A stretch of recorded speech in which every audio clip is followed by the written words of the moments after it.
Motipa zvedu timbounwa. Usanganise here muzukuru. Lockdown imomoso. Usanganisa mu lockdown imo. Wakambenga warambidzwa kwa wabvumidzwa zvekare kwa. Wakatadza kuraraka vachiti touloka iro. Vakaona kuti makiya woga. Aulokeke zvekumhanya. Auloke zvekumhanya. Mune sanitizer muzukuru. Mune sanitizer muzukuru. Sanitizer plus 40 plus 40 ga ya 80. Vakagona asi vakagona.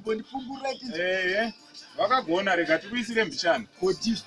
Wakanzwa here zvakaitika paya muzukuru. Vakomana parufu rwasekuru Ramekika vakaridzwa ngoma. John mwana wa Sabina. Vakaridzwa ngoma muzukuru wakabuda Sabina kauyu wekufirwa nemwana aenda kunotamba chipisi. Unowe Sabina anetsa futi papedwa ane video chefo kaiona. Sabina Timani. Ndiye Sabina wacho. Wakabuda shavire gudo karidzwa ngoma. Wakakwira mugamu wepambuya Ruzuki. Mbuya Kahwa.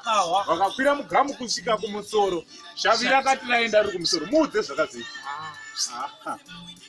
Apa munhu airidza ngoma akabva afenda. Apa mukomana akwira muti. Shavira enda. Apa Shavira iri kuda ngoma. Simudza ngoma kuendesa padhuze nemuti kuti Shavira idzoke aburuke. Gorera zawanga waenda kakunhimbe kwamai Austin.